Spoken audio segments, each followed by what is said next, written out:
CLIL students are often faced with complex issues and might find it challenging to talk about them in the CLIL language. So how can teachers adapt tasks and materials to actively encourage student speaking in CLIL classrooms?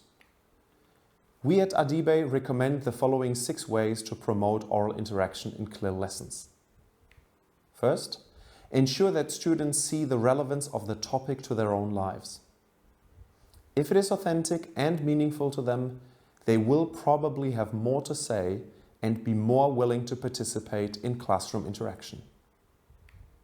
Second, provide language-related scaffolding whenever needed.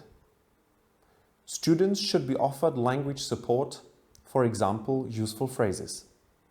These could be phrases they might need to express their views in an appropriate and respectful manner, for example, to give a presentation, to ask for clarification, or to participate in a conversation. You should not only provide your learners with these helpful phrases on a sample worksheet, but also allow them to develop these further and compile their own support sheets to cater to diversity.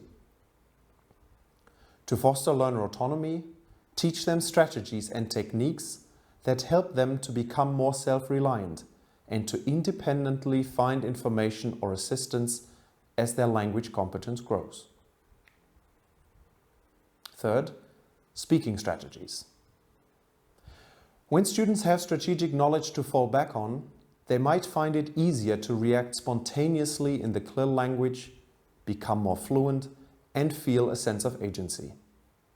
Level's 1994 model of speech production can help to divide the complex process of speaking into 3 central components. 1. Conceptualization.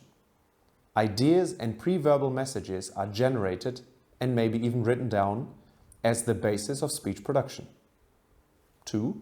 Formulation. The ideas are transferred into words. And 3. The articulation. Words are transferred into overt speech, that is, spoken aloud. Different tasks, monologic versus dialogic or multilogic speaking, and speech genres pose different challenges. Hence, scaffolding, preparation and planning can reduce the cognitive demands of these processes and support the development of speaking competence. Fourth, allow for the use of other languages as support.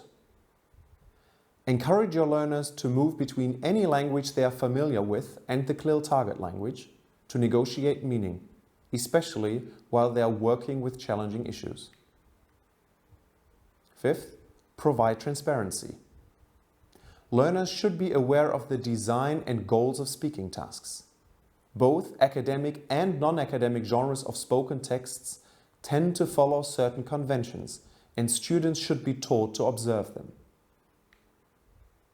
These conventions vary considerably. A presentation follows different rules than a dialogue, and a debate, again, is very different from an interview. So, teach the conventions of each genre and tell the students which goal they are meant to achieve. Sixth, give all learners an opportunity to share their own thoughts and perceptions. Remember, task design should allow for collaborative learning and student participation to support learning. We need to remember that CLIL classrooms should provide safe spaces in which all voices can be heard regardless of students' level of language competence. These strategies will help you to encourage respectful dialogue and interaction in the CLIL language.